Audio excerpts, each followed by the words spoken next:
ആർത്തിരമ്പുന്ന പുരുഷാരത്തിന് നടുവിൽ പതറാത്ത മനസ്സും പിഴയ്ക്കാത്ത ചുവടുമായി അങ്കത്തട്ടിൽ നിറയുന്ന ചേകവന്റെ ചിത്രം നമ്മുടെ സംസ്കാരത്തിൻ്റെ ഭൂതകാലത്തിൻ്റെ പ്രൗഢിയായി മാറുന്നു. നാടുവാഴികളുടെയും രാജാക്കന്മാരുടെയും തർക്കങ്ങൾക്ക് പരിഹാരം കണ്ടിരുന്നത് ചേകവന്റെ ചോര കൊണ്ടായിരുന്നു. ചോര കൊണ്ടെഴുതിയ ആ ചരിത്രത്തിൽ വീരപുരുഷന്മാരായി നമുക്ക് നിരവധി ആളുകളുണ്ട്. കേരളത്തിൻ്റെ ആയോധന പാരമ്പര്യത്തിൻ്റെ ഭാഗമായ കളരിപ്പയറ്റിൻ്റെ പ്രാധാന്യം വടക്കൻ പാട്ടുകളിലൂടെയും തെക്കൻ പാട്ടിലൂടെയും നമുക്ക് പരിചിതമാണ്.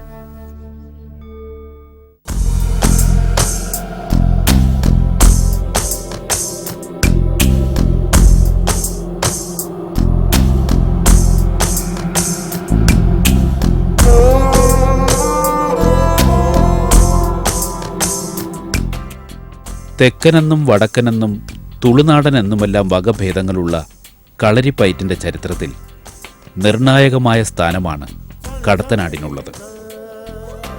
കടത്തനാടൻ കളരിയുടെ തനിമയെക്കുറിച്ചുള്ള ചിന്തയാണ് ഈ കാഴ്ചകൾ നമുക്ക് സമ്മാനിക്കുന്നത്.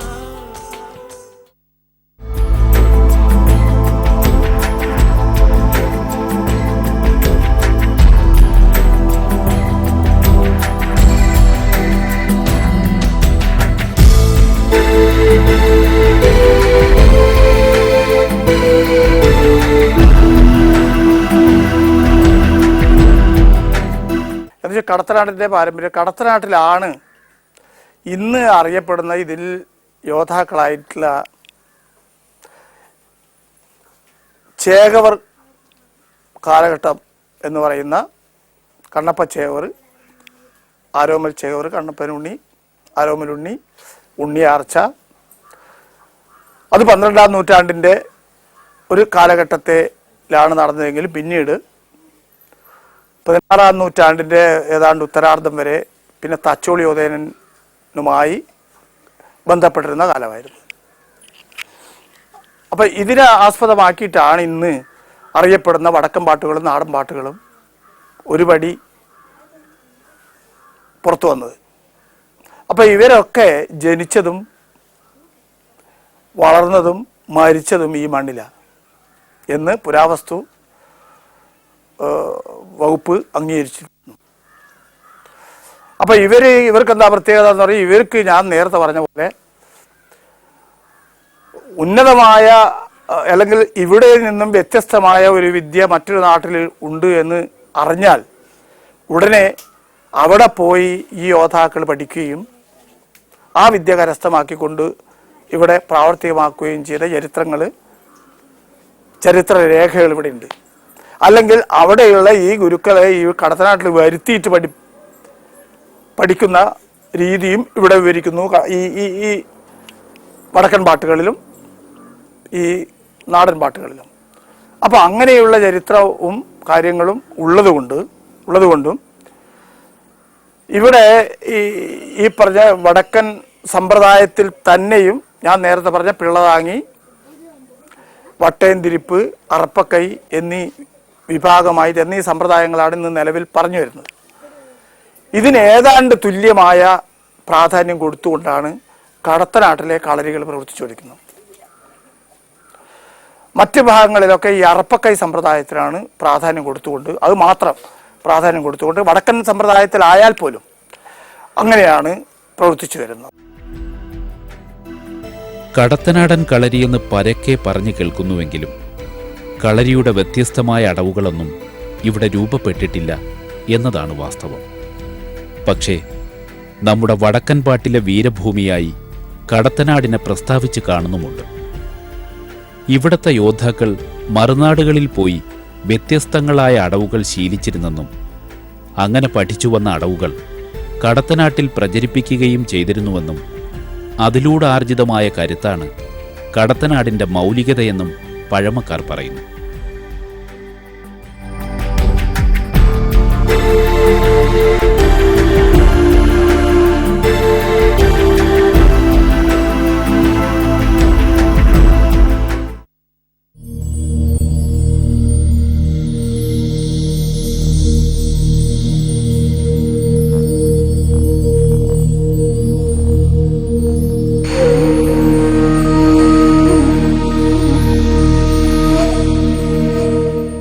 ഇത് ലോകനാർക്കാവ്. കടത്തനാടൻ കഥകളിലെ നിത്യ സാന്നിധ്യമാണ് ഈ ക്ഷേത്രം. വടക്കൻ പാട്ട് കഥകളിലെ വീരനായകനായ തച്ചോളി ഉദയനക്കുറുപ്പിന്റെ ജീവിതവുമായി ബന്ധപ്പെട്ടാണ് ഈ ക്ഷേത്രത്തെ നമ്മൾ കൂടുതലായും അറിയുന്നത്. ലോകനാർക്കാവിന്റെ മച്ചില ഓടുകൾ മാറ്റി ചെമ്പ് തകിടുകൾ പാകിയത് തച്ചോളി ഉദയനനാണെന്നാണ് ഐതിഹ്യം. പ്രസിദ്ധമായ ഒരു അംഗത്തിൽ ജയിച്ചതിന്റെ നന്ദി സൂചകമായി ഉദയനൻ കാവിലമ്മയ്ക്ക് സമർപ്പിച്ചതാണ് ഇവ. ഇങ്ങനെ ഉദയനനെയും ലോകനാർക്കാവിനെയും ബന്ധിപ്പിക്കുന്ന നിരവധി കഥകൾ ഇവിടെ വാമൊഴിയായി പ്രചരിച്ചിട്ടുണ്ട്.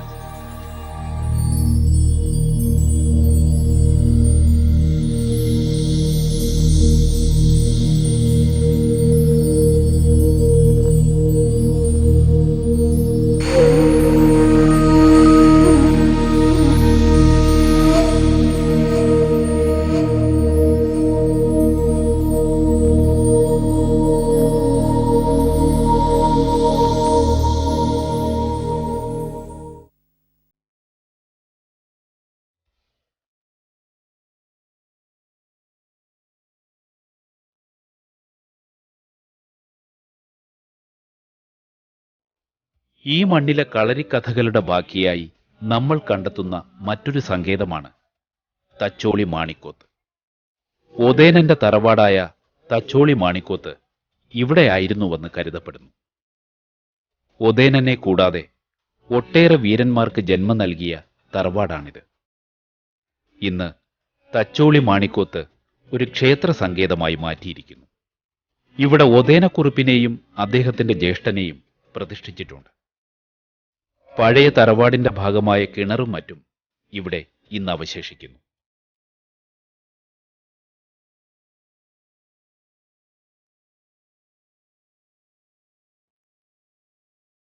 തച്ചോളി മാണിക്കോത്തിലെ മറ്റൊരു പ്രതിഷ്ഠ ഒരു പുള്ളുവന്റേതാണ്.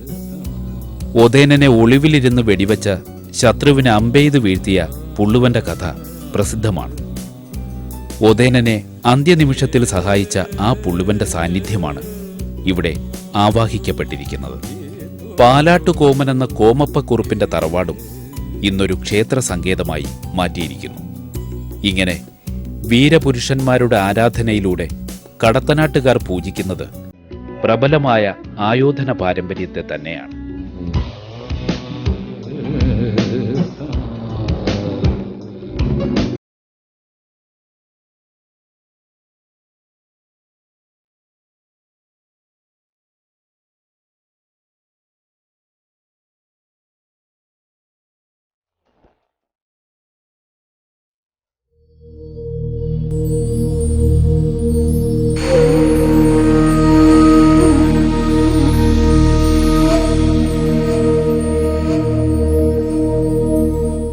കളരികളുടെ കഥ പറയുന്ന കടത്തനാട്ടിൽ പാരമ്പര്യത്തിന്റെ തനിമ നിലനിർത്തുന്ന കളരികൾ സുലഭമാണ്.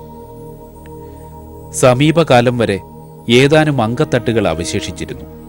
എന്നാൽ ഇന്ന് ആ സ്ഥലങ്ങളെല്ലാം അനിവാര്യമായ മാറ്റത്തിന് വിധേയമായിരിക്കുന്നു.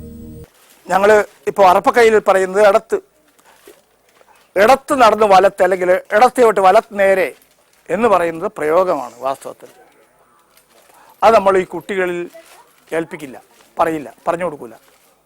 ഇപ്പോൾ അല്ലെങ്കിൽ ഈ കൈകുത്തിപ്പായറ്റിൽ കൈയെടുത്തു നോക്കി എന്ന് പറയുന്നത് പ്രയോഗമാണ്. കുട്ടികളിൽ നമ്മൾ പറയില്ല.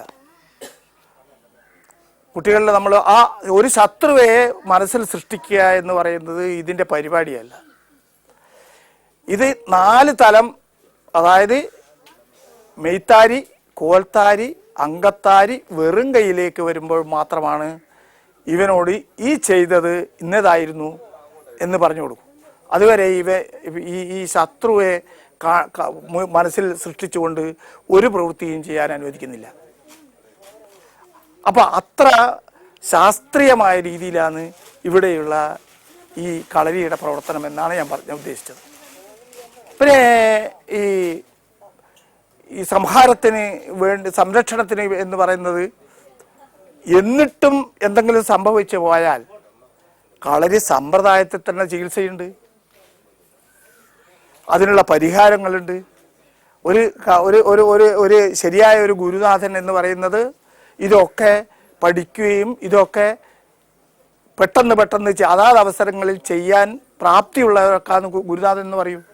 ഇവിടെ ഗുരുക്കളായിട്ട് നിൽക്കാനോ അല്ലെങ്കിൽ ആളുകൾ വെറുതെ വിടില്ല. ഇത് ഇവിടെയുള്ള ആളുകളെയാണ് പ്രധാനം. ആളുകൾക്ക് ഇതിനെപ്പറ്റി ബോധമുള്ളവരാ, അത് പഴയ തലമുറക്കെങ്കിലും. അതുകൊണ്ട് അംഗീകരിക്കില്ല ഇവിടെ. അപ്പോൾ അതൊക്കെ ആ മൂല്യങ്ങളൊക്കെ പിടിച്ചിട്ടാണ് ഇവിടെ കളരികൾ നടത്തിക്കൂടും. അതാണ് ഇവിടുത്തെ ഈ കളരികളും മറ്റ് ആയോധന മുറയും തമ്മിലുള്ള വ്യത്യാസം.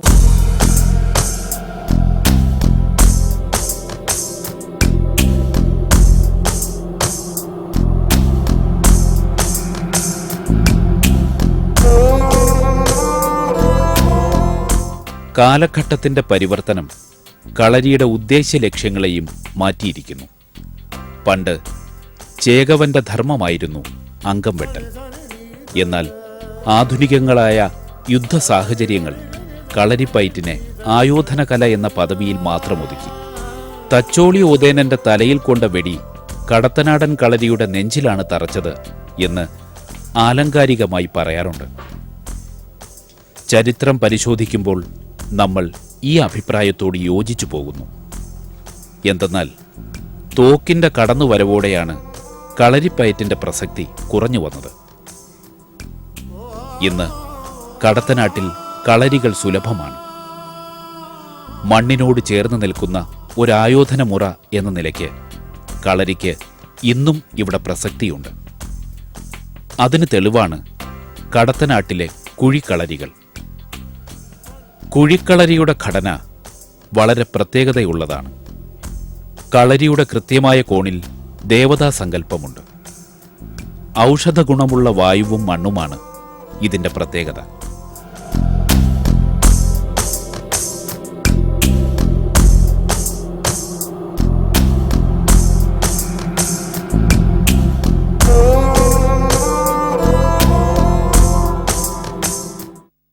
ഇവിടുത്തെ ഈ കളരി നിർമ്മാണം തന്നെ പാരമ്പര്യ രീതിയിൽ തന്നെയാണ് കളരികൾ ഇന്നിവിടെ ഇപ്പോഴും പ്രവർത്തിച്ചുകൊണ്ടിരിക്കുന്നത് എന്നുള്ള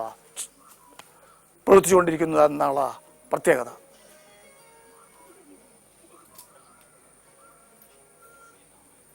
അപ്പോൾ എന്താണ് ആ പ്രത്യേകത എന്ന് പറഞ്ഞാൽ, ഇന്നും നിങ്ങളിതാ ഈ കണ്ട കുഴി കളരിയായിട്ട് തന്നെയാണ് ഇവിടെ പ്രവർത്തിക്കാൻ സാധിക്കൂ. കടത്തനാട്ടിൽ മറ്റേത് മേഖലയിലായാലും ഉള്ള സൗകര്യങ്ങൾ വെച്ചുകൊണ്ട് കളരി നടത്തുന്ന ഒരു രീതിയുണ്ട്. ഉള്ള സൗകര്യങ്ങൾ എവിടെയായാലും. പിന്നെ ഇവിടെയുള്ള പ്രത്യേകത എന്നാൽ കിഴക്ക് പടിഞ്ഞാറ് തന്നെയാവണം ഒരു കളരി. അല്ലെങ്കിൽ ഇവിടുത്തെ പ്രായമുള്ള അവർ അനുവദിക്കില്ല.